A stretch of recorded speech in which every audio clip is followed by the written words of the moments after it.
ট্রেনে নাকি কোনোদিন যায়নি আমার পরিবার, তাই তাদেরকে নিয়ে আমি ট্রেনে যাচ্ছিলাম। তাদের শখ পুড়িয়ে যাবে, আর সীতাকুণ্ডীয় যাত্রাটা ভালো হবে, এই জন্য আমরা ট্রেনে করে যাচ্ছিলাম। হ্যাঁ, যেতে যেতে অবশেষে আমরা সীতাকুণ্ড স্টেশনে পৌঁছে গেছি। এ ছিল সীতাকুণ্ড স্টেশন। তো এখন বাবা, তারপর মা, ঠাকুমা, আর আমি তো ভিডিও করছিলাম, ওরা হাঁটতেছে। এটা হচ্ছে সীতাকুণ্ডে পৌঁছে জগন্নাথ মন্দিরটা, আর এটা হচ্ছে সে যাত্রার যে গেটটা। আমি যে ভগবান চন্দ্রনাথের উদ্দেশ্যে রওনা দিচ্ছিলাম। শখ ছিল যে আমি লাঠি ছাড়াই উঠব, তো ভগবান আমার উদ্দেশ্যটা পূরণ করেছে। ও মাঝপথে উঠে এখন কিছু বন্ধুর সাথে আলোচনা করছি, হাসতেছি, কিন্তু মাঝপথে গিয়ে একটু কষ্ট হয়েছে, কিন্তু তারপরে এটা এখন বসে ক্লান্তিটা দূর করতেছি ওদের সাথে। পুনরায় আমি যখন আবার অর্ধেক উঠলাম, তখন দেখলাম যে প্রাকৃতিক সৌন্দর্যটা চোখের মধ্যে অনেক বড় একটা মায়া কাজ করছিল তখন, তাই লোভ থাকতে না পারে তাদেরকে একটু ক্যামেরা বন্দি করলাম।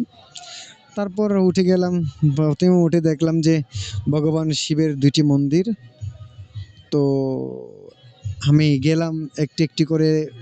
প্রথমটাতে আমার হাতের বাঁ পাশে গেলাম একটাতে, ওরা দেখলাম। দেখার পরে ভগবানকে দুধ দিয়ে স্নান করিয়েছিলাম। যদিও বা স্নান হচ্ছে না এখনো, কিন্তু আমি করিয়ে নিয়েছি, যেহেতু কালকে অনেক ভিড় হবে মানুষের। এই ছিল আমার ভগবান ভোলানাথের প্রথম যে মন্দিরে গিয়েছিলাম, ওই মন্দিরের লিঙ্গটা। এটা হচ্ছে, দেখলেন নামটা তো স্ক্রিনে দেখছেন। এরপরে হচ্ছে আমি আরেকটা মন্দিরে গিয়েছি, সেটাও বাবা ভোলানাথের। আমি একটু অপেক্ষা করে, এই যে এই ছিল সেই মূর্তিটা। এখন ওখান থেকে উঠে আমি চন্দ্রনাথের উদ্দেশ্যে রওনা দিচ্ছিলাম। এখানে তাসিদার প্রকৃতির যে সৌন্দর্যের লীলাভূমি দেখে আমি মুগ্ধ ছিলাম, আর ছবিটাও ভালো উঠছিল, তাই কিছুক্ষণ হয়ে গেছিল। এখন যাচ্ছিলাম ওই ভগবানের উদ্দেশ্যে, বেশ কিছু মুহূর্ত অপেক্ষা মাত্র, সেজন্য আমার লোভও হচ্ছিল।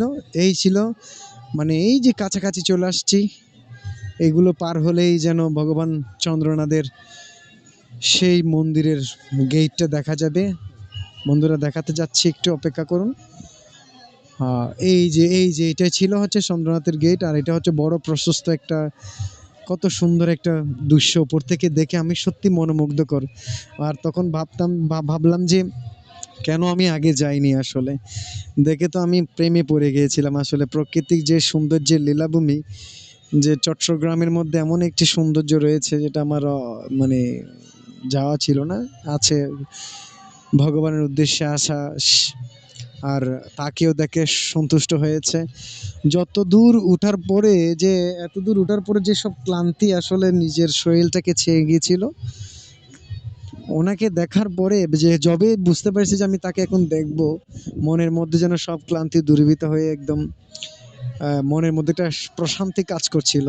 যখন ধীরে ধীরে আমি ভগবানের কাছে দেখার জন্য কাছে গেলাম, যখন ভিতরে ঢুকতেছি মন্দিরের, উফ কি আনন্দ যে হচ্ছিল। আসলে সবাই ভিড় ছিল, এই ছিল